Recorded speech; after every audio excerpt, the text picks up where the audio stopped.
15e étape du Tour 2010. Ce lundi, les 175 coureurs du peloton attaquent leur deuxième étape pyrénéenne entre Pamiers et Bagnères-de-Luchon. 187 km 500 avec au programme de sprints intermédiaires, une côte de 4e, deux côtes de 2e catégorie, enfin le port de Balès classé hors catégorie. La première heure de course est menée à vive allure, à tel point qu'Andy Schleck va se retrouver dans un deuxième groupe dans la descente vers Payès. Mais le maillot jaune va rapidement réintégrer le peloton. Tout le monde va passer la côte de Carlabel et le sprint de Clermont.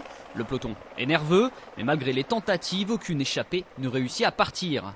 Il faut attendre plus de 90 km pour que le peloton laisse un ticket de sortie. Un groupe de 10 est alors aux avant-postes. Johan van Sommeren de la Garmin Transition, Brian Van Borg de la Liquigas, Luc Roberts de la Milram, Sergei Ivanov de l'équipe Katusha, Lloyd Mondori d'AG2R La Mondiale, Alessandro Ballan de la BMC, Francesco Reda de la Quick-Step, Thomas Vauclair et Sébastien Turgot de la B-Box, enfin Heitor Pérez Arieta de l'équipe Photon Servetto. Le peloton se relève derrière les 10 et au pied du porté d'aspect, leur avance est de 3 minutes 20. Mauro Santambrogio de l'équipe BMC, lui, abandonne. Il ne reste plus que 174 hommes sur cette grande boucle. Les trois Français de l'échappée Vauclair, Turgot et Mondori vont passer en tête le deuxième col de la journée.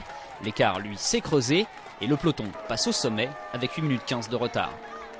Dans la foulée, le champion de France va passer devant le col des Arès avant de descendre vers le deuxième sprint intermédiaire de la journée. L'écart est alors de plus de 10 minutes. Les Saxo Bank vont alors accélérer légèrement.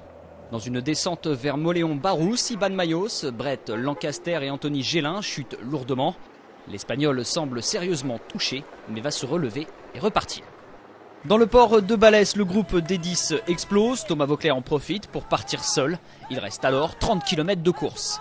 Les Saxo Bank et les Astana sont en tête du peloton. Derrière, Nicolas Roche, 14e au général, crève et va devoir produire un gros effort pour revenir. D'autant que le groupe maillot jaune, constitué d'une trentaine de coureurs, accélère encore. En tête, Vauclair continue son numéro dans les parties les plus difficiles. Alors qu'Andy Schleck décide enfin d'accélérer. Mais les 5 premiers du classement se neutralisent et se relèvent. John Gadret, lui, en a encore sous la pédale et sort seul du groupe maillot jaune. Un maillot jaune qui va attaquer une nouvelle fois et creuser un petit écart avant de dérailler. Contador en profite alors pour le contrer en compagnie de Denis Menchoff et de Samuel Sanchez. Vauclair, lui, passe en tête au sommet.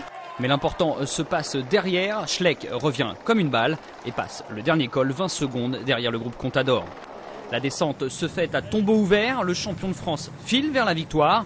Il offre la première victoire de la B-Box sur le Tour 2010, en bleu-blanc-rouge s'il vous plaît. John Gadret prend la 18e place de l'étape à 3 minutes 55. En revanche pour Nicolas Roche, c'est le coup dur puisqu'il termine à 7 minutes 52 de Vauclair et perd 3 places au général. Il pointe en 17e position, 2 rangs devant John Gadret. Contador, lui, prend le maillot jaune pour 8 secondes.